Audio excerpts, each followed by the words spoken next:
پروردگار بحروں بر، پروردگار بحروں بر۔ اعوذ باللہ من الشیطان الرجیم، بسم اللہ الرحمن الرحیم۔ ان اللہ وملائکتہ یصلون علی النبی یا ایہا الذین آمنوا صلوا علیہ وسلموا تسلیما۔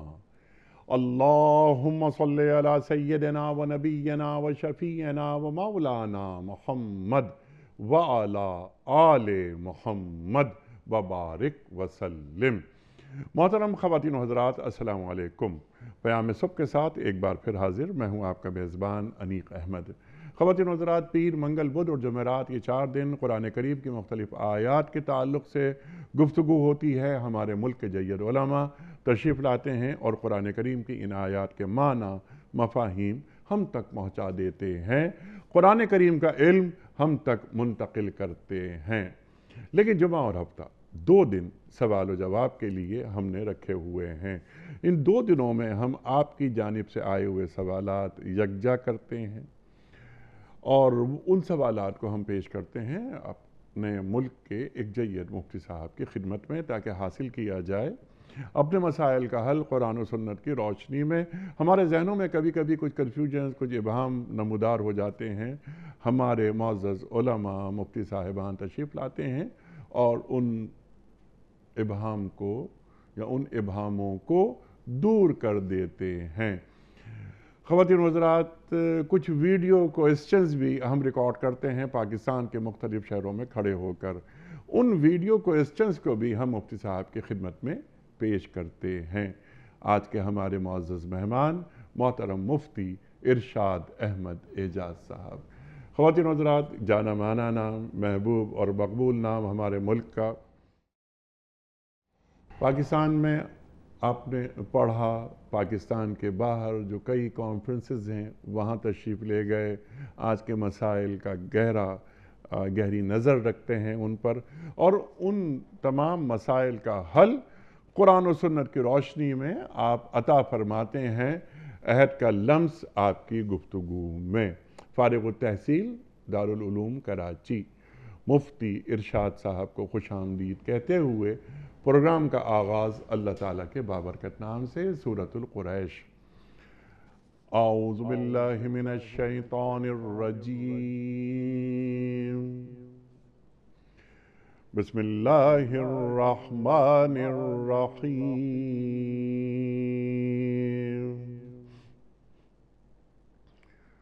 لإيلاف قريش إيلافهم رحلة الشتاء والصيف فليعبدوا رب هذا البيت الذي أطعمهم من جوع وآمنهم من خوف۔ صدق اللہ العظیم۔ چونکہ قریش مانوس ہوئے، یعنی جاڑے اور گرمی کے سفروں سے مانوس، لہٰذا ان کو چاہیے کہ اس گھر کے رب کی عبادت کریں جس نے انہیں بھوک سے بچا کر کھانے کو دیا اور خوف سے بچا کر امن عطا کیا۔ محترم مفتی ارشاد صاحب کی خدمت میں آج کے پروگرام کے حوالے سے پہلا سوال بڑا سوال ہے محمد الیاس صاحب کا کہ مفتی صاحب، آج کے زمانے میں غیر مسلموں کو دین پیش کرنے کا بہترین طریقہ کیا ہے؟ بسم اللہ الرحمن الرحیم، نحمدہ و نصلی علی رسولہ الکریم، اما بعد۔ انیق صاحب، اس طرح کا سوال اور اس سے ملتی جلتی باتیں اور گفتگو ہمارے پروگرام میں ایک دفعہ پہلے ہوئی ہے اور اب ہوتی بھی رہتی ہے، جی ہاں، تو انہی باتوں کا میں ایک دفعہ اعادہ کرتا ہوں۔ جی ہاں، اور میں اگر یہ کہوں تو اظہار تشکر کے طور پہ کہ یہ جو پروگرام ہے یہ بھی ایک طرح سے وہ جو دعوت اللہ ہے اسی کا ایک اسلوب ہے جس کے اندر قرآن کریم سے لوگوں کا رابطہ قائم کیا جاتا ہے. الحمدللہ الحمدللہ. تو اللہ کی طرف بلانے کے بہت سارے طریقے ہیں. بعض حضرات تو کہتے ہیں کہ جتنے اللہ تعالیٰ نے انسان پیدا کیے ہیں، نفوس رکھیں، اللہ تک پہنچنے کے اتنے راستے ہیں. جی ہاں. لیکن مجموعی طور پر جب ہم دین کی طرف کسی کو بلاتے ہیں تو کوئی بھی شخص جب اسلام کو قبول کرتا ہے، یا ایک مسلمان جو کہ اسلام کی تعلیمات پر عمل نہ کرتا ہو اور پھر وہ تعلیمات پر عمل کرنا شروع کر دے، تو اس کے لیے سب سے جو اہم ترین بات ہے اس شخص کے لیے جو عمل کرنا چاہتا ہے کہ اس کی نظر میں، اس کے ذہن میں، اس کی عقل میں یہ بات واضح ہو کہ جس چیز کو میں اختیار کرنے جا رہا ہوں وہ چیز اچھی ہے. جب تک اس چیز کی اچھائی اس کے دل میں واضح نہیں ہوتی وہ کیوں آئے گا اس طرف؟ ایک آدمی ہے وہ بے عمل ہے مسلمان، لیکن نماز نہیں پڑھتا، دین پر نہیں چلتا، پھر اللہ اس کو توفیق دیتا ہے تو اس کے دل میں اس چیز کی جو دین ہے اس کا اچھا ہونا، اس کا اللہ کی نظر میں قبول ہونا اور اس کا بھلائی ہونا اس کے اوپر واضح ہو جاتا ہے، چنانچہ وہ اس طرف آ جاتا ہے. اسی طرح اگر آپ غیر مسلم کو اپنی طرف بلائیں گے، سب سے پہلے اس کے لیے واضح ہونا ضروری ہوگا کہ یہ جس چیز کی طرف دعوت دی جا رہی ہے یہ اس کے لیے دنیا اور آخرت کے اعتبار سے خیر ہے. سبحان اللہ سبحان اللہ. اب یہ چیز ہم کیسے واضح کریں؟ تو اس کے 2-3 طریقے ہیں. سب سے جو اگر ہم تاریخی جائزہ لیں تو سب سے کارگر اور مفید طریقہ ہوتا ہے انسان کی ذات اور کردار. چونکہ اگر ہم اسلام کی تبلیغ کے حالات پڑھتے ہیں کہ ہم اسلام یہاں پہ کیسے پہنچا ہے، مشرق بعید کیسے پہنچا، افریقہ کے خطوں میں کیسے پہنچا، خود بر صغیر ہند پاک میں کیسے آیا، تو جب آپ ان تاریخ پر، ان حقائق پر نظر ڈالتے ہیں تو آپ کو معلوم ہوتا ہے کہ ان سب جگہوں پر اسلام کے پہنچنے کی اور یہاں پر لوگوں کو اسلام کو اختیار کرنے کی جو ایک بڑی وجہ ہے جی وہ مسلمانوں کا کردار، ان کا طریقہ کار، ان کی زندگی ہوتا تھا. جی ہاں. یعنی میں اس کی ایک مثال دیتا ہوں جو اگرچہ بہت زیادہ کامل مثال نہیں ہے لیکن پھر بھی آج کے لحاظ سے جسے ہم کہتے ہیں کہ اس کی تھوڑی سی ایک ریلیونس ہے کہ ہمارے یہاں بہت سارے لوگ جب آج بھی مغرب جاتے ہیں اور ان کا انٹریکشن ہوتا ہے ایسے لوگوں سے، تو مجھے کئی ہمارے جو ساتھی ہیں عزیز و قارب ہیں وہ کہتے ہیں کہ جب ہمارا ایسے انٹریکشن ہوتا ہے کسی سے تو وہ 2 چیزیں ہماری بڑی قابل تعریف ان کو لگتی ہیں. ایک تو یہ قابل تعریف لگتی ہے بات کہ آپ کے ہاں خاندانی نظام جو آپ کی دین کی تعلیم والا بڑا اچھا ہے، ٹھیک، اور لوگ ایک دوسرے کا خیال رکھنے والے ہوتے ہیں، رشتے ناتے جڑتے ہیں. اور دوسری بات ان کو لگتی ہے کہ اگر وہ کسی کے ساتھ وابستہ رہ کر اس کو عمل کرتا دیکھتے ہیں تو وہ یہ کہتے ہیں کہ آپ میں جو لوگ صحیح کام کرنے والے ہوتے ہیں تو ان کے اخلاق اچھے ہوتے ہیں. یعنی کہ جو صحیح سے مراد ہے کہ اگر کوئی صحیح معنوں میں عمل کر رہا ہے تو وہ کسی قانون کے ڈر کے بجائے، یعنی جسے ہم کہتے ہیں نا کہ قانون کی کہیں پہنچ نہیں، اس کے باوجود وہ شخص ڈر رہا ہے. یعنی کہ ان کے لیے ہوتا ہے کہ بھئی خدا کا خوف ہے. اب ان کے لیے، بعض کے لیے تو خدا کا خوف ایک عجیب سی چیز ہوتی ہے، وہ تو سمجھتے ہیں کہ انسان کا ضمیر اس کو کہے. لیکن یہ بات بھی ان کو سمجھ میں آتی ہے کہ بعض لوگوں کے ساتھ آپ کے جب ہمارا انٹریکشن ہوا، اگرچہ ایسی مقدار کم ہے لیکن وہ ان کو متاثر کرتے ہیں کہ یہ لوگ. تو اس سے معلوم یہ ہوا کہ جب آپ کسی کو دعوت دیتے ہیں تو سب سے پہلے آپ کے اپنے دین کی چیز واضح ہونی چاہیے. اللہ کے نبی صلی اللہ علیہ وسلم نے جب دعوت دی قریش کو تو صاف صاف فرمایا فقط لبثت فیکم عمرا من قبل، میں تمہیں زندگی گزار چکا ہوں. اللہ اکبر. جب آپ نے ان کو بلا کر کہا کہ اگر میں تم سے کہوں اس پہاڑ کے پیچھے لشکر آ رہا ہے تو تم کیا کہو گے؟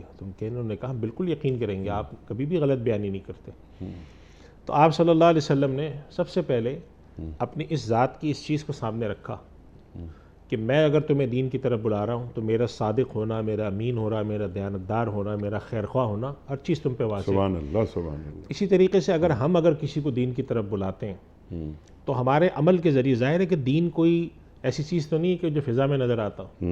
دین کیا ہے، کیا چیز ہے، وہ تو ہمیں مسلمانوں کی زندگی سے دکھے گا نا. اب ایک شخص ہے وہ کہتا ہے کہ میں مسلمان، ویسے تو بہت اچھے ہیں، نماز بھی پڑھتے ہیں، لیکن ان معاملات میں نے دیکھا کہ وہ بے ایمانی بھی کرتے ہیں، وہ جھوٹ بھی بولتے ہیں، وہ خیانت بھی کرتے ہیں. تو جب ایک انسان کسی کو اپنے اس نظام کی طرف بلاتا ہے اور کہتا ہے میرے نظام میں آ کے شامل ہو، اور پوچھا آپ کے نظام میں کیا خوبی ہے، اور میں کہوں کہ اگر تم یہاں نہیں آئے تو تم جہنم میں جلو گے، تو یہ بات اس کے لیے زیادہ مؤثر اس کے قلب میں نہیں ہوتی اس کے مقابلے میں کہ اگر آپ کہیں کہ دیکھیے یہ ہمارا کردار ہے، تم اس طرح کی چیز میں آؤ گے. تو ایک سب سے اہم بات ہے کہ انسان کا کردار دین کی تعلیم کے قریب ہو، ورنہ آپ کی دین کی دعوت میں اثر نہیں سبحان ہوگا. اللہ. دوسری بات جو آج کے دور میں بہت اہم ہے وہ یہ ہے کہ جو قرآن کریم میں اللہ سبحانہ و تعالیٰ نے اس بات کی طرف اشارہ فرمایا کہ وہ لوگ جو کہ کفاروں کے سرغنہ ہیں، ان کی کوشش یہ ہوتی ہے کہ اللہ تک پہنچنے کے راستوں کو روکا جائے۔ ان الذین کفروا ينفقون اموالهم لیصدوا، قرآن کریم میں ایک صدوا عن سبیل اللہ کی تعبیر ہے۔ اللہ اکبر۔ اور آج کے دور میں صدوا عن سبیل اللہ کا طریقہ یہ ہے کہ مسلمانوں کو لڑنے والا، مسلمانوں کو دہشت گرد، مسلمانوں کو بد اخلاق بنا کے پیش کیا جائے۔ چنانچہ یہ کوئی پچھلے 50-60 سال سے یہ کوشش کی جا رہی ہے۔ اس کا نتیجہ یہ ہے کہ بہت سارے ایک عام غیر مسلم اگر ہے جس کا تعلق کسی ایسے علاقے سے، تو اس کے ذہن میں ہوتا ہے کہ بھئی یہ لوگ جو ہے نا، یہ بڑے لڑاکو، بڑے لڑنے مرنے والے اور بہت زیادہ سخت مزاج اور جسے ہم کہیں کہ بہت ہی خراب اخلاق والے لوگ ہوتے ہیں۔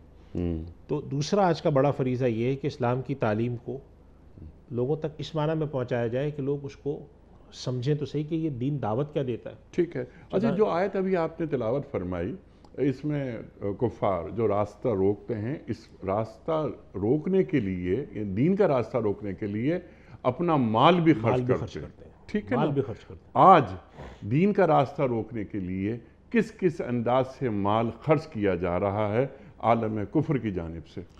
آدمی صاحب آج کل ہر طرح سے خرچ کیا جاتا ہے۔ جی، یعنی آپ دیکھیں کہ ایسی مہم چلائی جاتی ہیں، ایسے لوگوں کو خود مسلمانوں میں سے منتخب کیا جاتا ہے جو ان کی چیزیں آگے پہنچاتے ہیں دین کے خلاف، اور میڈیا کے ذریعے یا مس انٹرپریٹیشن کے ذریعے تصورات پیش کر کے۔ اب دیکھیں آپ پچھلے دنوں پاکستان کے اندر جو قانون سازی کا مسئلہ آیا تھا، جی پھر آخر میں وہ رک گیا ہے، ٹرانسجینڈر کا، یا اس کے علاوہ اور بہت ساری چیزیں ہیں۔ جی، تو جب بھی آپ اس کے پیچھے جا کر تھوڑا سا اس کو ذرا کھرچ کے دیکھنے کی کوشش کرتے ہیں کہ آخر ایک مسلمان معاشرے میں یہ فکر آئی کہاں سے، ٹھیک، تو آپ کو پتہ چلتا ہے کہ کچھ چیزیں اسپانسرڈ ہیں اس میں۔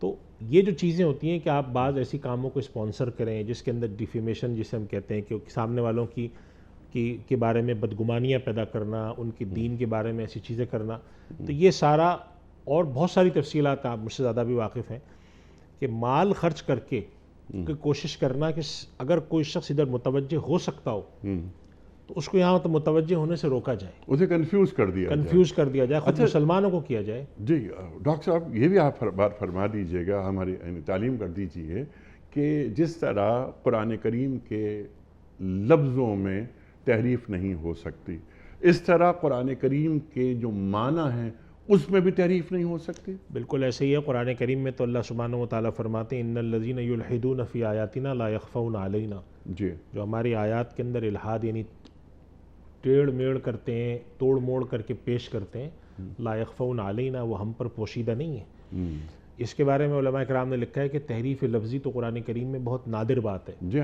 مسلمان معاشرے جو میں ہو ہی نہیں سکتی، اور مسلمان معاشرے میں اس کی کوئی قبولیت کا کون تصور ہی نہیں ہے۔ جو اصل حملہ ہوتا ہے دین پر وہ ہوتا ہے تحریف معنوی کا، جی، کہ جی قرآن کی اس آیت کا یہ مطلب ہے اور اللہ تعالیٰ نے یہ بات جو کہی یوں تھی۔ اس وجہ سے علماء نے لکھی ہے یہ بات کہ قرآن کریم کے الفاظ اور قرآن کریم کے معنی اس کے لیے روایت اصل ہے، یعنی کہ جن پر نازل ہوا اور جن کے سامنے پہلی مرتبہ پڑھا گیا اور جن کو یہ بات سمجھائی گئی، انہوں نے نسل در نسل کسی بات کو کیسے پہنچایا ہے، یہ اصل ہے۔ اسی وجہ سے دین کے اندر روایت اس کی بہت اہمیت ہے۔ ٹھیک، علم روایت پورا مسلمانوں نے اسی لیے ایجاد کیا کہ چونکہ اللہ تعالیٰ نے اپنے نبی پر اتارا، نبی کریم صلی اللہ علیہ وسلم کے جو براہ راست مخاطبین تھے انہوں نے اس کو کیسے سمجھا، کیسے اس پر عمل کیا، اور کیسے ان کے بارے میں خود قرآن کریم میں اللہ سبحانہ و تعالیٰ فرماتے ہیں کہ آپ کے ساتھ جو لوگ ہیں الذین معہ اشداء علی الکفار رحماء بینہم، ان کے لیے اللہ رضی اللہ عنہم ورضوا کہتا ہے، اور ان کے بارے میں کہا جاتا ہے فَإِنْ آمَنُوا بِمِثْلِ مَا آمَنْتُمْ بِهِ۔ تو جب اللہ تعالیٰ ان کو نمونہ عمل اگزامپل بنا رہا ہے تو اس کا مطلب یہ کہ ان کا فہم، ان کا عمل بعد آنے والوں کے لیے حجت ہے، اور اس مسئلے میں امت کا اجماع ہے۔ چنانچہ یہ نقل اصل ہے۔ اب آج کے دور میں کوئی شخص اس معنی کے اندر تغییر پیدا کرتا ہے، ایک تو یہ کہ نئی چیزیں آ رہی ہیں، ان کے اندر شمولیت پیدا ہونا، وہ ایک الگ مسئلہ ہے۔ لیکن اگر کوئی شخص کہتا ہے وہ جو فہم تھا پچھلے سالوں کا، پچھلے زمانے کا، وہ اصل نہیں تھا، اصل فہم میرا ہے، تو یہ پھر الحاد فی آیات اللہ کی ایک قسم ہے، اور ہر دور میں اس کی کوششیں ہوتی رہی، آج کل کچھ زیادہ ہوتی ہیں۔ تو میں یہ عرض کر رہا تھا کہ جو ہمیں دین کی تبلیغ کے اندر دوسرا اہم کام ہے وہ یہ ہے کہ جو دین کے مفاہیم، قرآن کریم کے آیات اور ان چیزوں کے بارے میں ایک عجیب و غریب تصور پیدا کیا جاتا ہے، اسپانسرڈ کوششیں کی جاتی ہیں تاکہ صد عن سبیل اللہ، اللہ کے راستے سے روکا جائے۔ اس کے حوالے سے ہم کیا کر سکتے ہیں. چنانچہ آپ دیکھیں نیک صاحب کئی لوگوں کے بارے میں ایسی بات سننے کو ملی کہ وہ مسلمان ہوئے تو ان سے پوچھا گیا بھئی کیسے مسلمان ہوئے، تو انہوں نے اپنی رودات سنائی کہ بھئی ہم تو اس لیے پڑھ لیتے قرآن کہ ہمیں پتہ چلے کہ یہ کتنی خطرناک اور کتنی دہشت گردوں والی کتاب ہے، لیکن جب ہم نے پڑھا تو ہمیں پتہ چلا یہاں تو کچھ اور ہی بات ہے، ہم تو آج تک یہ بات پہنچی یعنی قرآن کریم کو پہنچا دیا جائے بہت ہی حکیمانہ انداز کے انداز ساتھ میں کہ جہاں تک قرآن کریم اب تک نہیں پہنچا وہاں تک پہنچایا جائے. یہ دوسرا ہے جس کے اندر کہ اپنا کردار ایسا بنائیں اور قرآن کریم کی جو تبلیغ ہے جی وہاں تک پہنچانے کے جو بھی مؤثر طریقے ہیں، اور ان میں سے چند مؤثر طریقوں میں سے ایک طریقہ میڈیا ہے، سوشل میڈیا ٹھیک ہے. صحیح بات اللہ کا پیغام وہاں تک پہنچائیں. سبحان اللہ. یہ جو آپ نے بات فرمائی کہ صحیح بات پہنچائیں. اب صحیح یعنی کردار ہو گیا کہ صاحب ایک مسلمان کا کردار، ایک داعی دین کا کردار، ایک مبلغ دین کا کردار کیا ہوتا ہے وہ آپ نے بیان فرما دیا.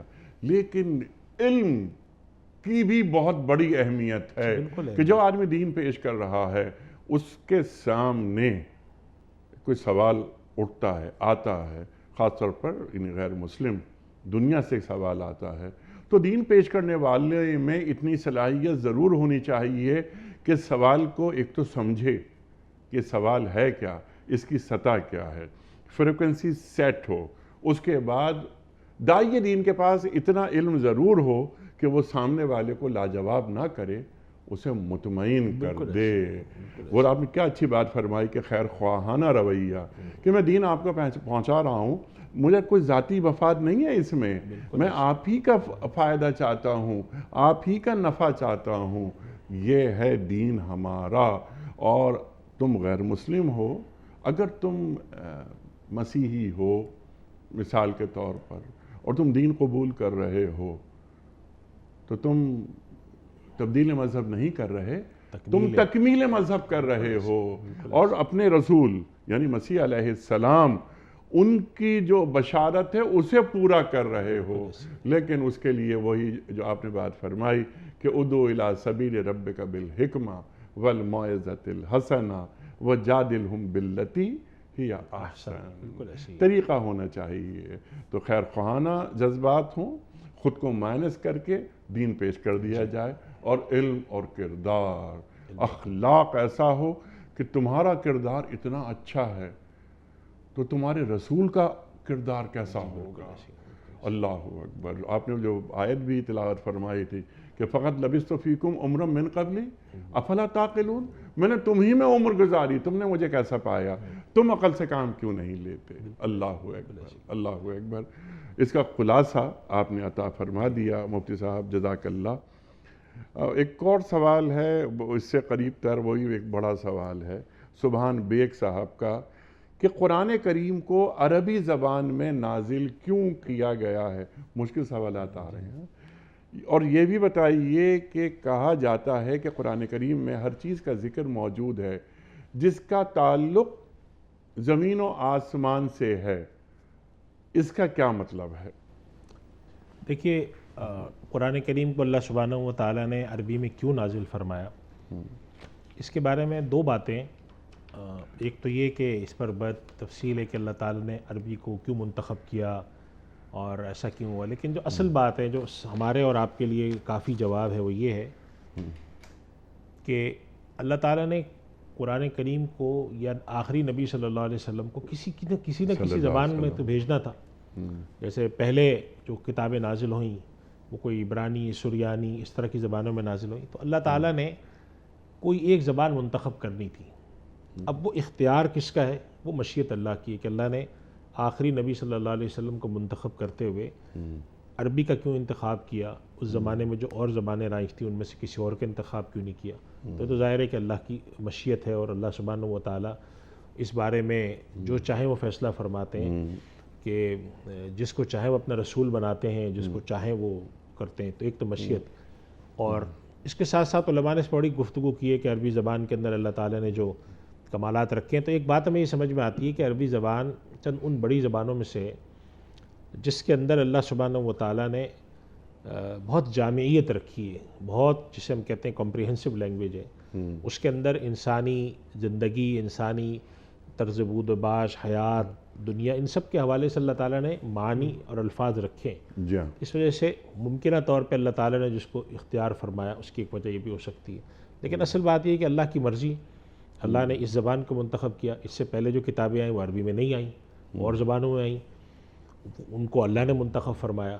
تو اس وجہ سے ایک تو یہ بات ہے، اور قرآن کریم میں اس طرف اشارہ بھی وما ارسلنا من رسول الا بلسان قومی، کہ ہم نے ہر نبی کو اپنی قوم کے اپنے جو جس قوم میں ان کو مبعوث کیا گیا تو ان کے جو وہاں زبان بولی جاتی تھی ان اہل زبان میں اللہ نے پیدا کیا۔ تو اس کا مطلب یہ ہوا کہ ہر نبی جو آئے ہیں، چاہے وہ دنیا کے کسی بھی خطے میں آئے ہوں، تو وہ نبی وہیں کی زبان بولتے تھے۔ یہاں پر ایک سوال آپ کی خدمت میں ہے، جو بھی نبی، جو بھی رسول آئے اللہ کی طرف سے، آپ نے واضح کر دی یہ بات، وہ اسی قوم کے لیے تھے، ہے نا، وہ اسی قوم کے لیے تھے، اسی امت تھی، جغرافیائی طور پر وہ اسی خطے میں ہی رہے، تو اسی زبان میں ہی بات کرنی تھی۔ انی رسول اللہ الیکم جمیعا، سرکار دو عالم صلی اللہ علیہ وآلہ وسلم تمام کائنات کے لیے رسول، ختم نبوت، اللہ اکبر۔ تو ان رسولوں میں اور سرکار دو عالم صلی اللہ علیہ وآلہ وسلم کی رسالت میں تو بہت فرق ہے نا۔ جی، اللہ کے نبی صلی اللہ علیہ وسلم کی رسالت جو ہے وہ قرآن کریم میں اللہ تعالیٰ فرماتے ہیں کافۃ للناس، جی ہاں، کہ آپ کو تمام انسانیت کے لیے مبعوث کیا گیا رہتی دنیا تک۔ ٹھیک، یعنی کہ اللہ تعالیٰ نے جب دنیا کو ختم کرنے کا فیصلہ فرمانا ہے اس وقت تک جو انسانیت برقرار ہے، تو اللہ کے نبی صلی اللہ علیہ وسلم کو اللہ تعالیٰ نے ان کے لیے منتخب فرمایا۔ ان میں ہر طرح کے لوگ ہوں گے، عربی بولنے والے بھی ہوں گے، عربی نہ بولنے والے بھی ہوں گے، ہم جیسے بھی ہوں گے، یعنی جن کو عرب اور عجم دونوں کہتے جی ہیں۔ ہاں، دونوں۔ لیکن اللہ سبحانہ و تعالیٰ نے، ظاہر سی بات ہے کہ اگر عربی کے علاوہ دیکھیں تو کئی سو کئی ہزار زبانیں ہیں، تو اللہ سبحانہ و تعالیٰ نے اپنی حکمت سے، اپنے اختیار سے، اپنی مشیت سے عربی زبان کو منتخب فرمایا۔ قرآن کریم کے لیے فرمایا بلسان عربی مبین، بڑی کھلی کھلی صاف واضح زبان میں اللہ نے نازل فرما دیا۔ تو ایک تو یہ کہ اللہ کی مشیت کے تحت ہی فیصلہ ہوتا ہے، اور اللہ کے پاس اختیار ہے کہ وہ جس طریقے سے چاہے، جو کتاب، جو زبان منتخب فرمائے وہ تو اللہ نے اختیار کی۔ تو ایک تو یہ بات ہمیں ذہن میں رکھنی چاہیے۔ دوسری بات انہوں نے یہ پوچھی کہ قرآن کریم میں ہر چیز ہے، تو دیکھیں اس بات کا مفہوم ہمیں سمجھ لینا چاہیے کہ قرآن کریم میں ہر چیز سے مراد کیا ہے۔ ہماری مراد اس سے یہ ہے کہ اللہ تعالیٰ نے انسان کے لیے قرآن کریم کو اصلاً کتاب ہدایت بنا کے بھیجا ہے۔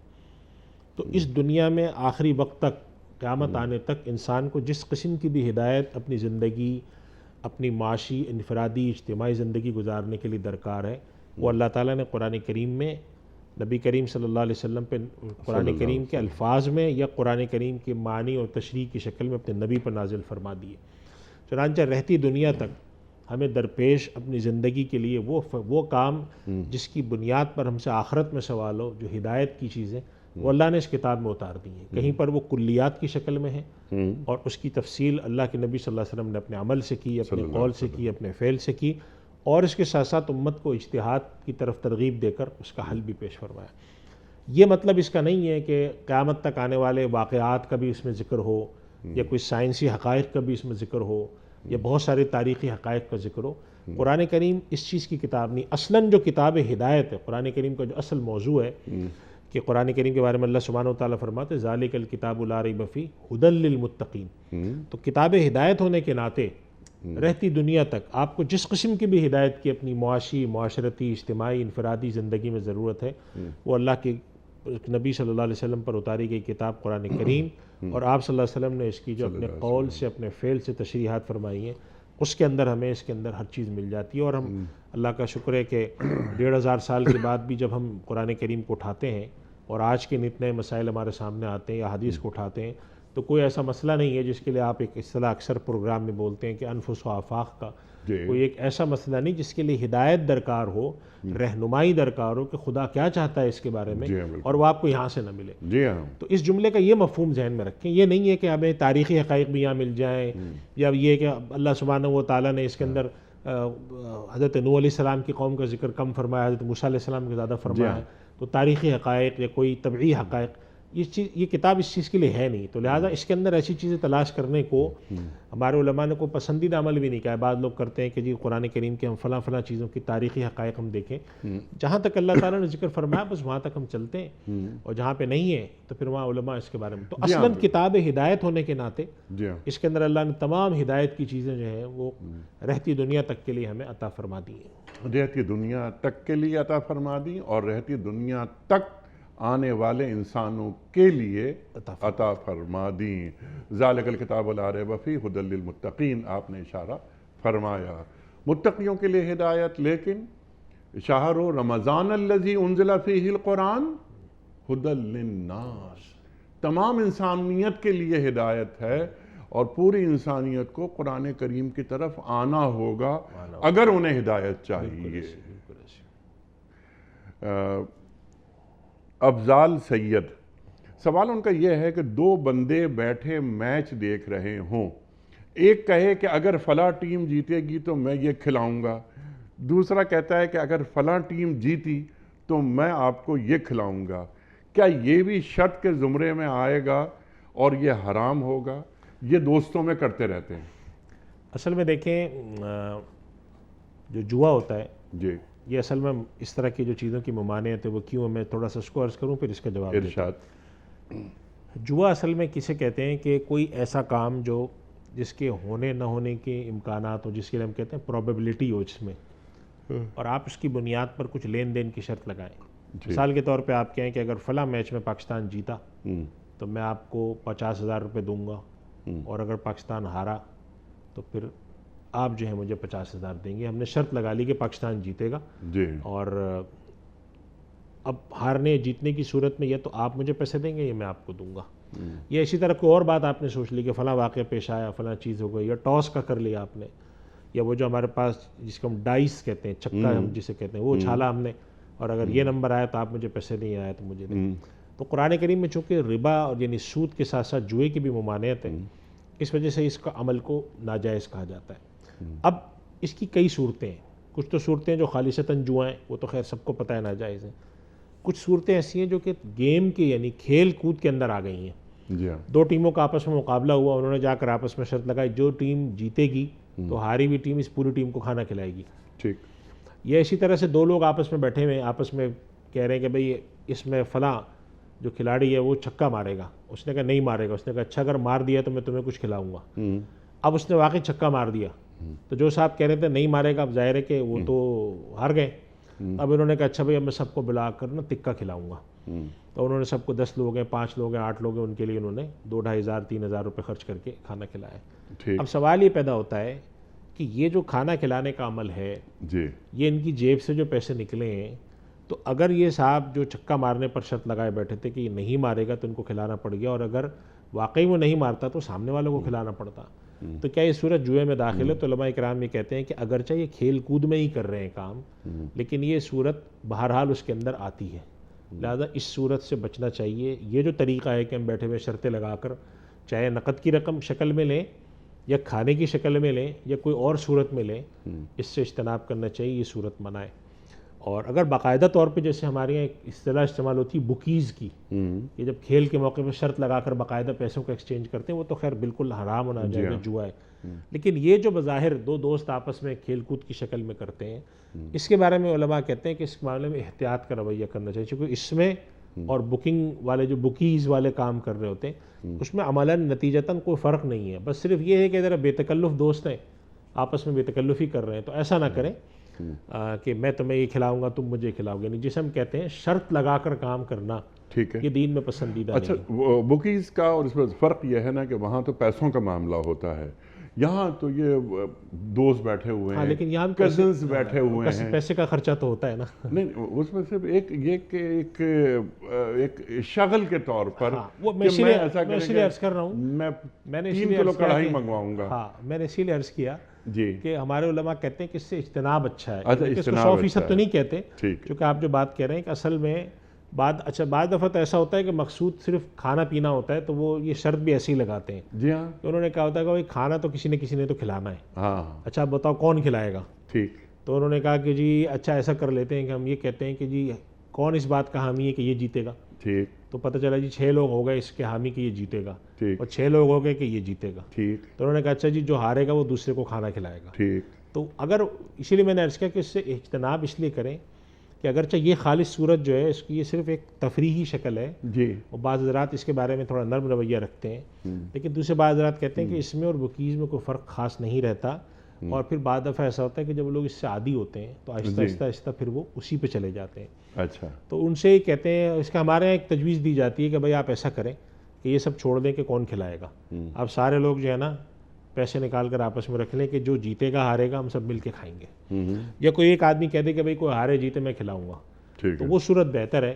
شرط لگا کر کرنے کا کام چاہے وہ کھیل کود میں ہی کیوں نہ ہو اس سے اجتناب کرنا چاہیے، چونکہ وہ آہستہ آہستہ عادت بن کے پھر الٹیمیٹلی وہ وہیں چلا جاتا ہے. ٹھیک تو یہ اس کے پر جو ہے وہ اجتناب کریں تو اچھا ہے. کلیئر ہو گئی بات. اجتناب کریں تو بہتر ہے. سلیم خان صاحب کا سوال ہے کہ مسجد کے میناروں کا اسلام میں کیا حکم ہے؟ کیا مینار اور گنبد بنانا ضروری ہے؟ دیکھیں مسجد کے مینار اور گنبد جو ہیں وہ کوئی ہمارے دین میں اس معنی میں حصہ نہیں ہے کہ نبی کریم صلی اللہ علیہ وسلم نے صحابہ نے تلقین کیا ہو.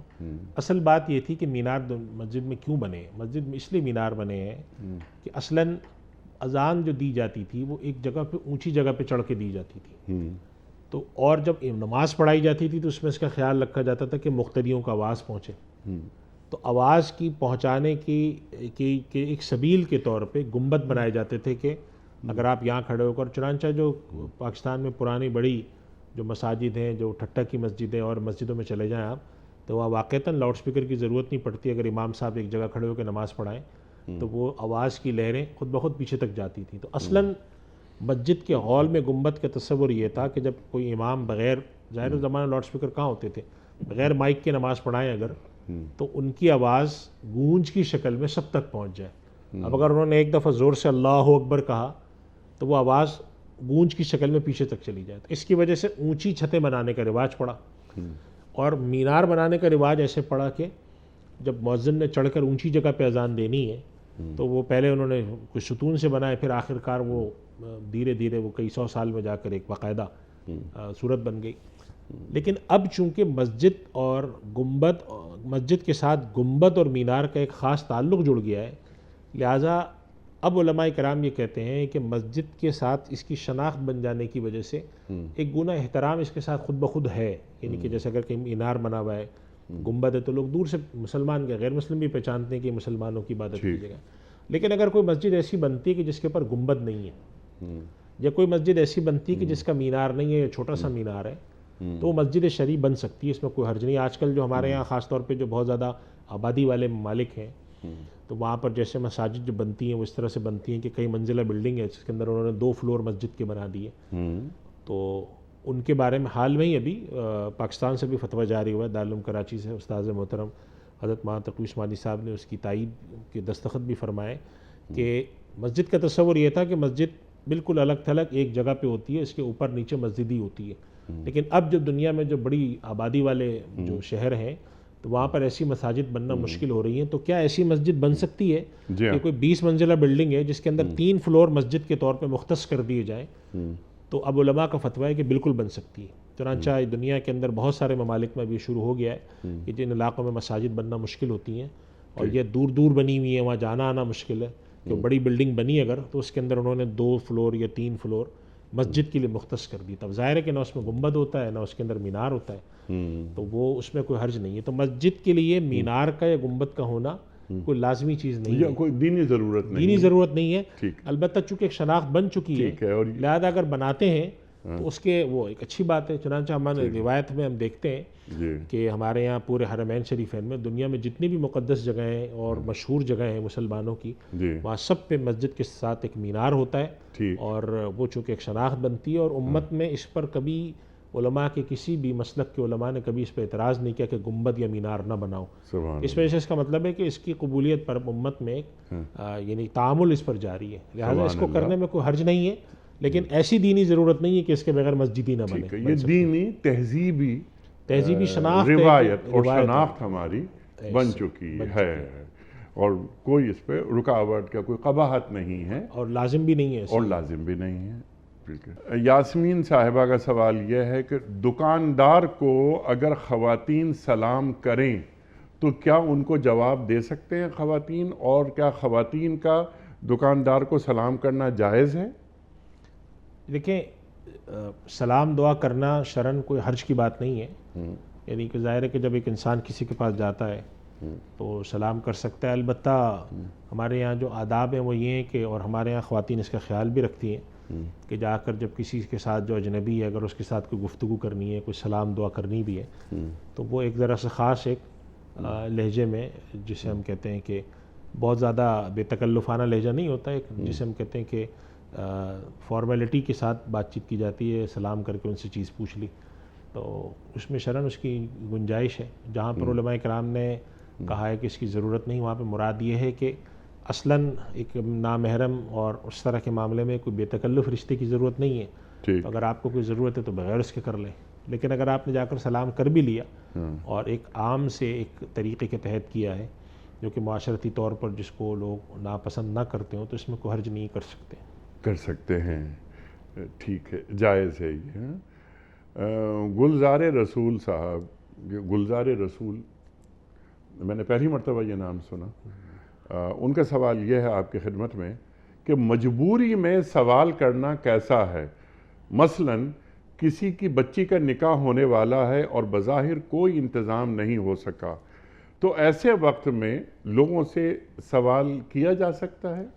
لیکن سوال کرنے کا جو لفظ ہے اس کے مقابلے میں اگر آپ یوں کہیں کہ لوگوں سے تعاون کے حوالے سے درخواست کرنا، چونکہ سوال کرنے کا تو مطلب ہے کہ گویا کہ آپ نے جا کے مسجد میں اعلان کر دیا یا اس طرح کی بات کی.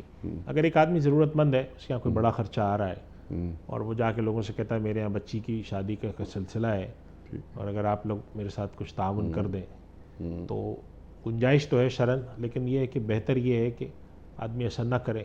لیکن اس کے ساتھ ساتھ ایک اور بات بھی ہے کہ عام طور پہ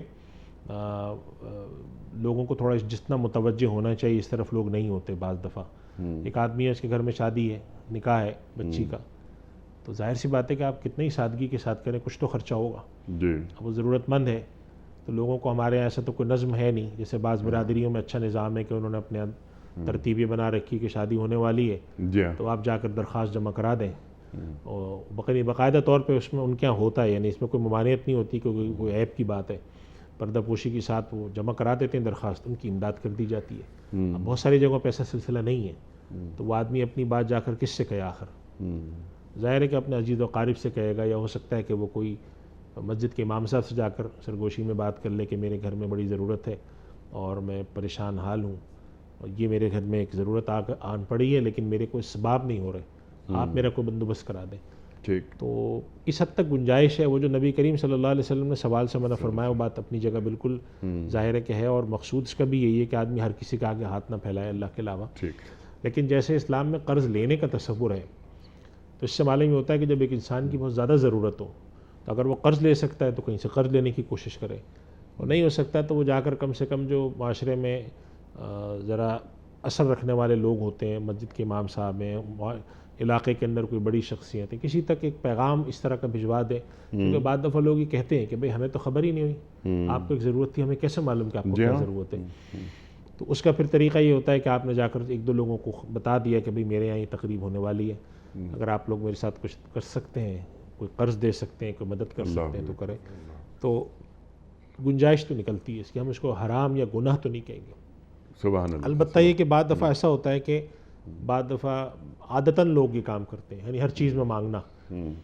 تو ظاہر ہے کہ ہم سب جانتے ہیں اللہ کے نبی صلی اللہ علیہ وسلم نے مانگنے والی عادت کو پسند نہیں فرمایا، اور آپ نے ارشاد فرمایا کہ دینے والا ہاتھ لینے والے سے بہتر ہوتا ہے. سبحان اللہ. لیکن اس کا یہ مطلب بھی نہیں ہے کہ معاشرے کے اندر ضرورت مند ہے وہ کسی کے آگے کوئی نہ کرے. کچھ کو قرآن کریم میں علماء نے اس پر گفتگو کی ہے کہ قرآن کریم میں فرمایا گیا للسائل والمحروم، کہ جو مومنین ہیں، اللہ والے لوگ ہیں، ان کے مال میں ان لوگوں کا حق ہوتا ہے جو مانگتے ہیں اور محروم ہیں. یعنی مانگنے اور محروم سے مراد ہے کہ کچھ لوگ وہ ہیں جو محروم ہیں لیکن مانگتے نہیں ہیں.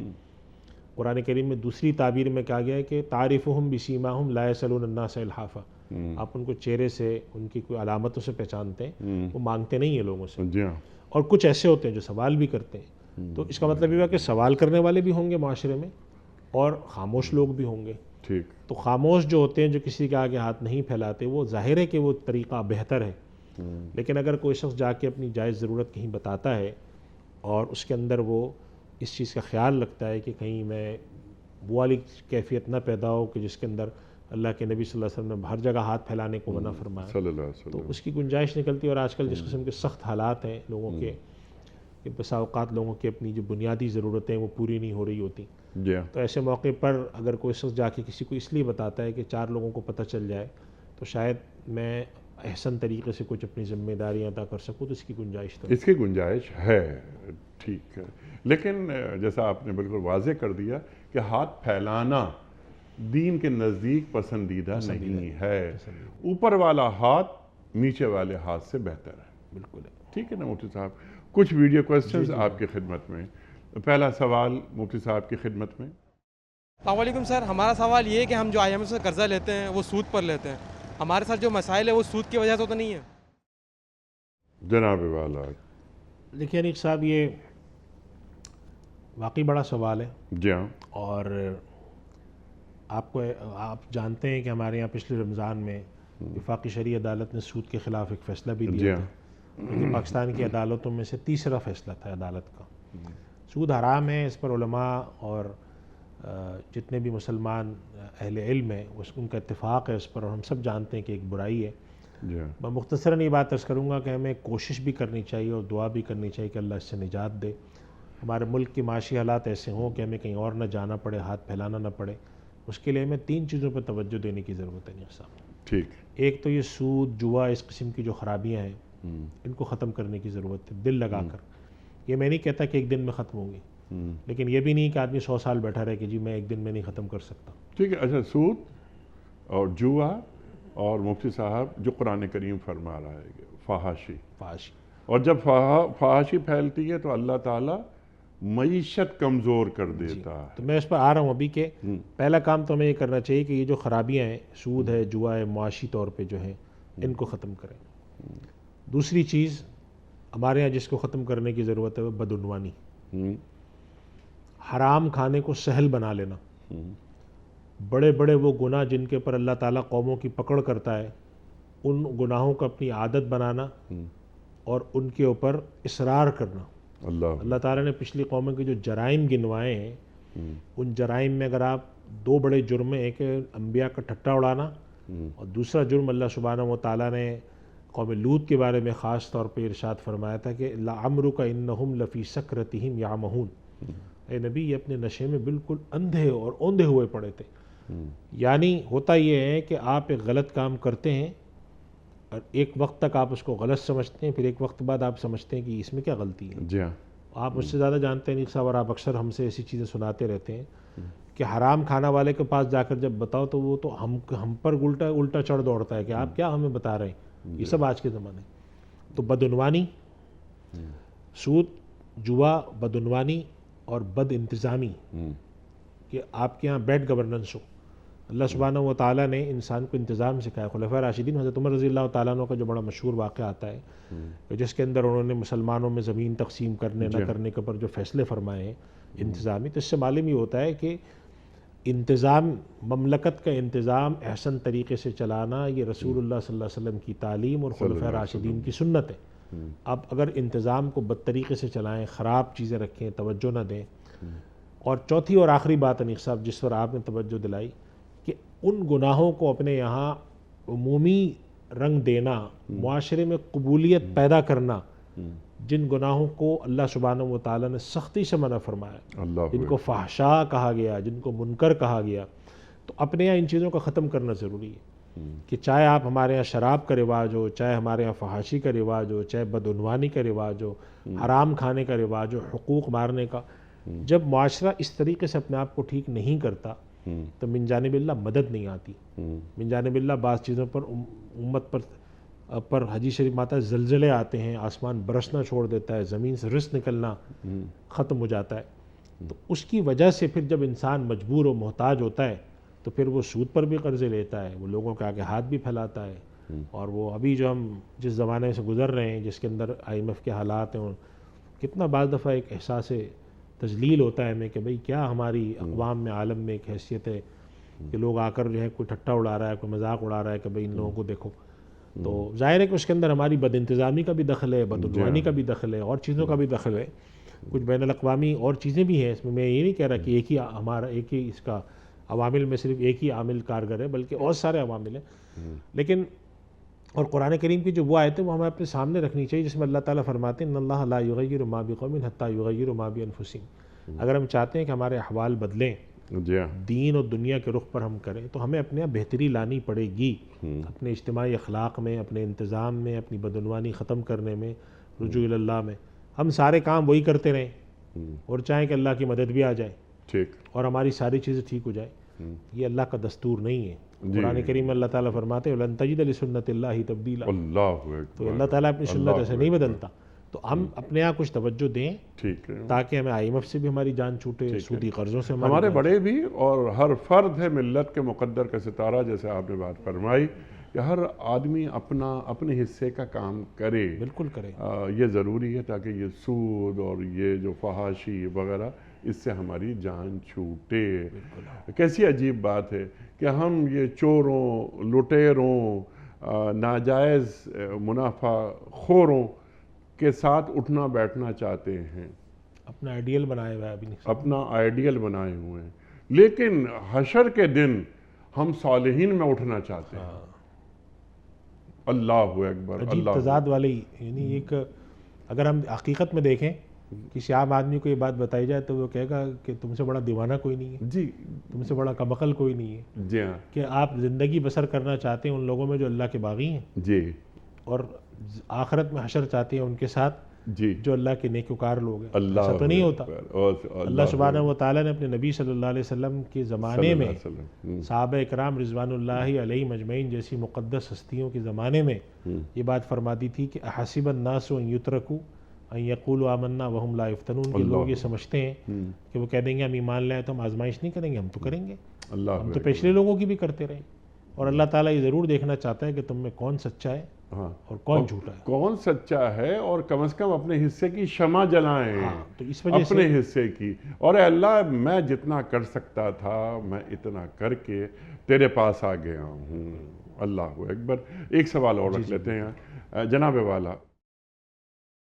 السلام علیکم مفتی صاحب. مفتی صاحب میرا سوال یہ ہے کہ آج کے دور میں ڈالر خرید کر اوپن مارکیٹ میں بیچنا کیا جائز ہے یا نہیں؟ یہ اچھا سوال ہے. جی انیق صاحب بالکل اچھا سوال ہے. اور ہمارے استاد محترم حضرت مولانا تقی عثمانی صاحب نے ایک 1.5 سال پہلے جب ڈالر کے حالات اچھے نہیں تھے اس وقت بھی اس مسئلے کے بارے میں ایک رہنمائی دی تھی کہ یہ ذخیرہ اندوزی ہے، انہوں نے یہ احتکار ہے. انہوں نے یہ بات فرمائی تھی کہ $1 لینے والے وہ لوگ ہیں جن کو ڈالر کی ضرورت ہے، ٹھیک. امپورٹ کا کام کرنا ہے، ٹریولنگ. اور ایک وہ لوگ ہیں کہ جن کو ڈالر کی ضرورت نہیں ہے، وہ صرف ایک انویسٹمنٹ کے طور پر لینا چاہتے ہیں. ہم سب جانتے ہیں کہ اگر پاکستان میں ڈالر کی کمی ہے اور ہم میں سے ہر آدمی اگر فرض کریں کہ 1 کروڑ لوگ $1 بھی روزانہ رکھنا شروع کر دیں تو $1 کروڑ روزانہ جب مارکیٹ سے آپ لینا شروع کریں گے اس کی قیمت بڑھے گی. تو اب بعض دفعہ لوگ یہ دلیل دیتے ہیں کہ فلاں سرکاری اہلکار اور فلاں لوگوں نے بھی یہ کام کیا تو ہم کیوں نہ کریں. تو اس کا سیدھا سا ایک جواب ہے کہ پوری دنیا بھی مل کر غلط کام کرے تو وہ غلط کام صحیح نہیں ہوتا. صحیح نہیں ہو جاتا. غلط ہے. اگر آپ کا ڈالر کا براہ راست کوئی کام نہیں ہے، آپ کا ڈالر سے کوئی لین دین نہیں ہے، سفر نہیں ہے ملک کے باہر، ڈالر آپ کی ضرورت نہیں ہے، تو آپ انویسٹمنٹ کی اپرچونٹی کے طور پر کہ بھئی چلو اس میں پیسہ لگاؤ 4 پیسے کمائیں گے، نہ کریں. اس لیے کہ اس سے مسلمانوں کا اجتماعی نقصان ہے. اللہ اکبر. یہ ذخیرہ اندوزی کی ایک شکل ہے، مسلمانوں اجتماعی کا نقصان ہے. استحصال ہے.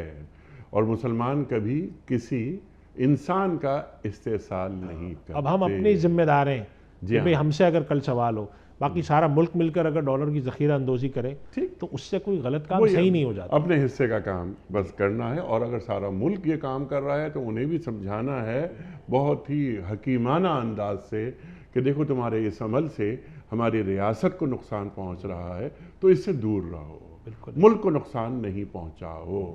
مفتی صاحب میں آپ کا بڑا ممنون، بڑا شکر گزار. ہمیشہ کی طرح آج بھی ہم نے آپ سے بہت سیکھا.